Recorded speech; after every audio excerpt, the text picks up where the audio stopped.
जय श्री हरि भक्तों, आज मैं आपको होलिका दहन की बड़ी ही पतित पावन कथा सुनाने जा रहा हूँ। होलिका दहन की कथा विष्णु भक्त प्रहलाद और अभिमानी हिरण्यकश्यप से जुड़ी हुई है। भक्त प्रहलाद हिरण्यकश्यप का पुत्र था, जो अपने पिता के अभिमान के सामने सर उठाकर खड़ा हो जाता है। तो आइए कथा प्रारंभ करते हैं।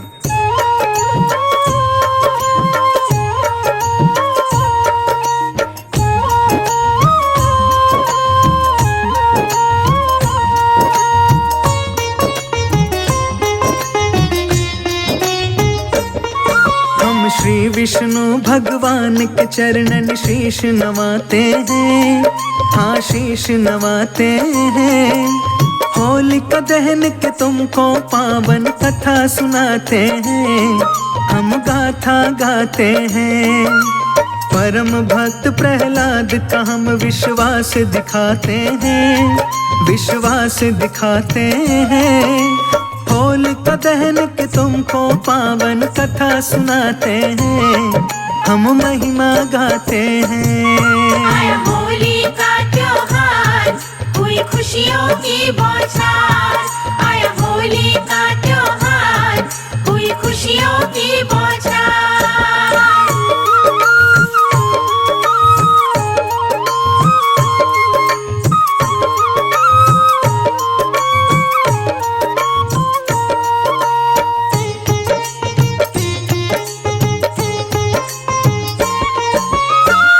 दहन की कथा सुनाऊं, सुनो लगा के ध्यान। ब्रह्मा जी से मिला हुआ था होलिका को वरदान। अग्नि की ज्वाला में होलिका जल नहीं सकती थी, जल के होलिका कभी राख में मिल नहीं सकती थी। दिव्य वस्त्र उसे मिला था, ऐसा आग न जिसे जलाए। वस्त्र ओढ़ जो आग में बैठे वो जीवित बच जाए। अपने इस वरदान के ऊपर उसे बड़ा अभिमान, जिसके बल पर कर सकती थी वह अग्नि स्नान। फिर भी जल के मरी होलिका सत्य बताते हैं, हम सत्य बताते हैं। होलिका दहन के तुमको पावन कथा सुनाते हैं, हम गाथा गाते हैं। आया होली का त्योहार, हुई खुशियों की बौछार। आया होली का त्योहार, हुई खुशियों की बौछार।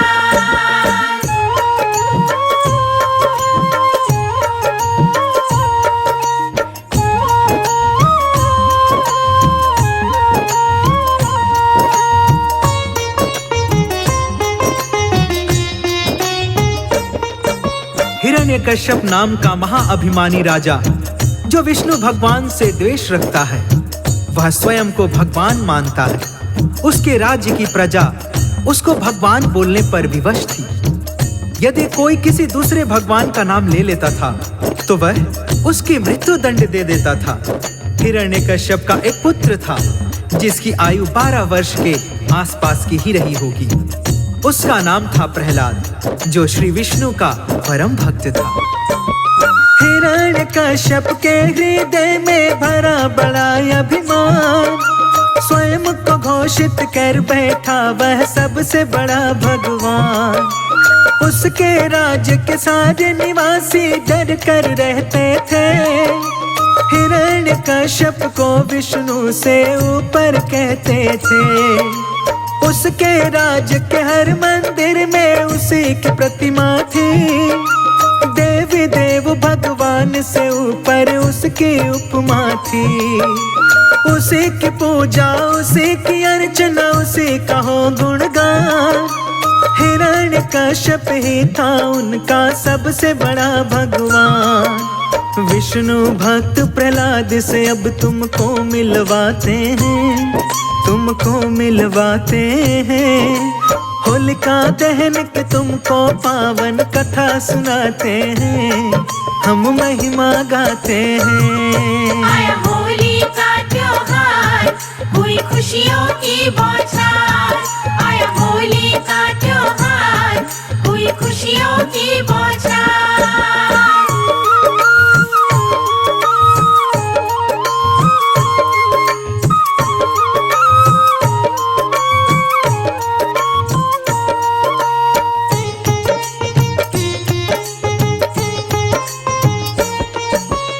हिरण्यकश्यप का पुत्र प्रहलाद जो विष्णु भगवान की पूजा किया करता था और उसके मुंह से हमेशा श्री हरि श्री विष्णु जी ही निकलता था। इस बात से हिरण्यकश्यप को बड़ा क्रोध आता था। उसने प्रहलाद को कई बार दंडित भी किया, कारागार में भी डाल दिया, गंगा जी में भी फेंकवा दिया, परंतु प्रहलाद का बाल भी बांका नहीं कर पाया था। हर बार बच के आ जाता था प्रहलाद। हिरण्यकश्यप ने प्रहलाद को दरबार में बुलवाया और बोला, आखिरी बार समझा रहा हूं, उस विष्णु का नाम लेना बंद कर दे। अपने पिता से हाथ जोड़कर कहता है प्रहलाद, पहले है श्री हरि पिताजी, सब है उनके बाद।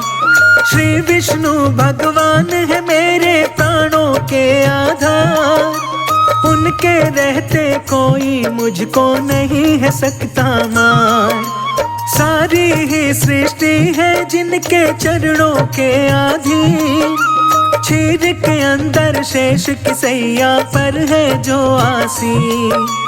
जीवन मरण है हरि के हाथ में, डरने की क्या बात, उनकी शक्ति से टकराए किसी की क्या औकात। सुनकर अभिमानी के नेत्र फिर लाल हो जाते हैं, हाँ लाल हो जाते हैं। होलिका दहन के तुमको पावन कथा सुनाते हैं, हम महिमा गाते हैं। आया होली का त्योहार, हुई खुशियों की बौछार। आया होली का त्योहार, हुई खुशियों की बौछार।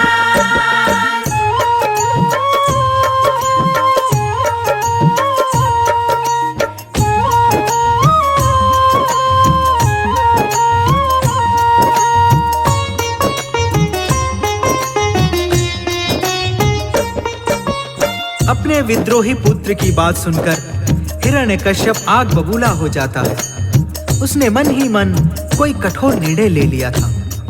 वह अपनी बहन होलिका को बुलवाता है और उसे कहता है कि तुम प्रहलाद को लेकर जलती हुई अग्नि में अग्नि स्नान का ऐलान कर दो। तुमको ब्रह्मा जी के द्वारा वरदानी वस्त्र मिला है, जिसे ओढ़कर तुम अग्नि में जल नहीं सकती हो। इस प्रकार प्रहलाद जल जाएगा, तुम बच जाओगी, मेरा प्रतिशोध पूरा हो जाएगा। मैं इस विष्णु भक्त से तंग आ चुका हूँ। सारे नगर में पिटा ढिंढोरा फैल गई यह बात, मैं अग्नि स्नान करूंगी भक्त प्रहलाद के साथ। चिता सज गई थी लकड़ी की, आ गए सारे लोग। राजा का यह कृत्य देख कर मना रहे सब शोक। हाथ जोड़कर खड़ा था प्यारा बालक वो प्रहलाद, मन ही मन में श्री विष्णु को करने लगा वो याद। चिता के ऊपर बैठी होलिका का दिव्य वस्त्र लिया, नन्हा बालक देख चिता पर दिल में उठे मरोड़। नगर निवासी ऐसे दृश्य को देख न पाते हैं, हाँ देख न पाते हैं। होलिका दहन के तुमको पावन कथा सुनाते हैं, हम गाथा गाते हैं। आया होली का त्योहार, हुई खुशियों की बौछार। आया होली का त्योहार, हुई खुशियों की बौछार।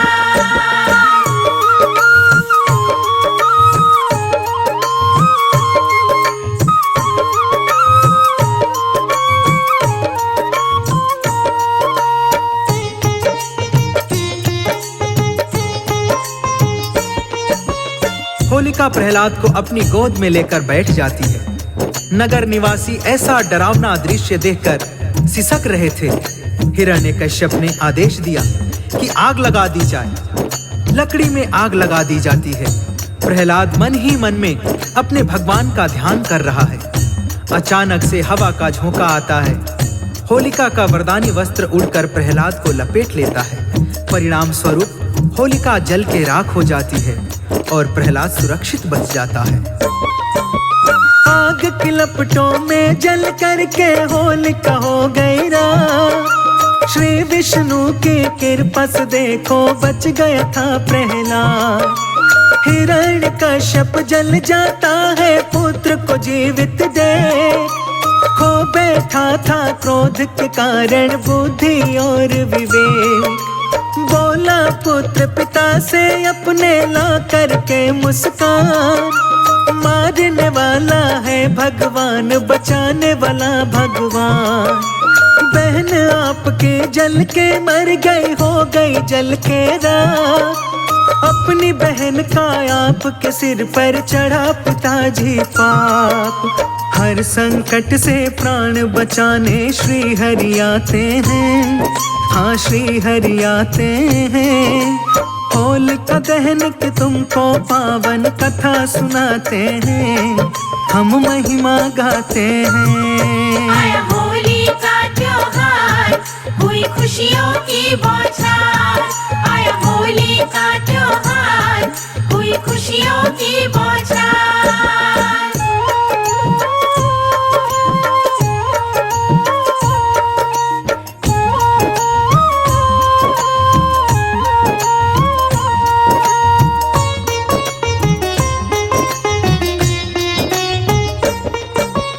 भक्तों, होलिका जल के राख हो जाती है, प्रहलाद जीवित बच जाता है। हिरण्यकश्यप का प्रतिशोध बढ़ता ही जा रहा था। जब हिरण्यकश्यप क्रूरता की सारी सीमाएं पार कर देता है तो श्री विष्णु भगवान नरसिंह का रूप धारण करके आते हैं और हिरण्यकश्यप का वध करके अपने भक्त प्रहलाद को सिंहासन पर बिठाते हैं। श्री विष्णु भगवान अपने भक्तों के साथ परछाई की तरह रहते हैं। वह भक्तों से एक पल के लिए भी अलग नहीं होते हैं। यहीं से होलिका त्योहार की प्रथा शुरू होती है। यहीं से प्रचलन में आया था होली का त्योहार। जीती श्रद्धा भक्ति देखो हुई अभिमान की हार।